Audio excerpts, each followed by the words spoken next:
Cate Blanchett has 2 Oscars and a resume of both big-budget blockbusters and art house hits, but she's missed out on some roles along the way as well. You're not one for tears, and, well, neither am I.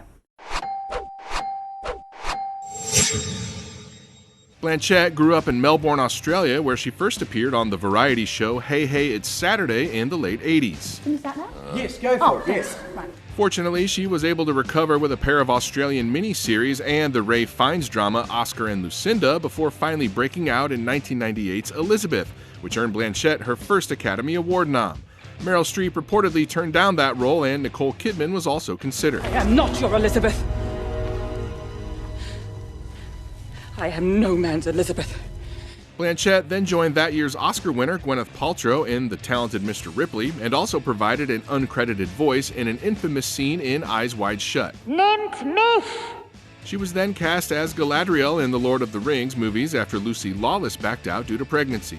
Blanchett was also Steven Spielberg's first choice for Agatha in Minority Report, but the director decided to make 2001's AI Artificial Intelligence first, and she decided to move on, clearing the way for Samantha Morton. There was so much love in this house.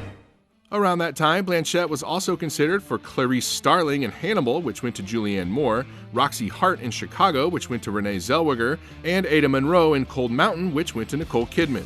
Blanchett was set to play Anna in 2004's Closer, but had to drop out due to her pregnancy, and Julia Roberts filled in. She also pulled out of The Merchant of Venice for the same reason, and True Blood's Lynn Collins replaced her as Portia.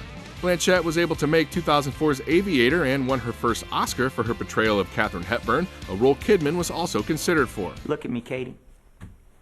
Stop acting. Oh, I'm not acting. The following year, she was considered for Jane Smith in Mr. and Mrs. Smith, but lost out to Angelina Jolie.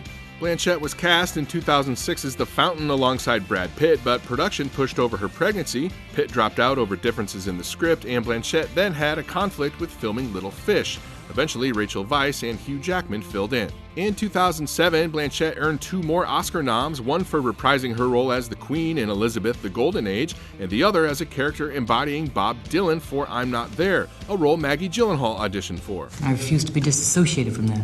The following year, Blanchett joined Pitt as Daisy in The Curious Case of Benjamin Button after Weisz dropped out. She was then set to voice Mrs. Fox in Wes Anderson's Fantastic Mr. Fox, but was replaced by Meryl Streep for undisclosed reasons. We take the shortcut or the scenic route?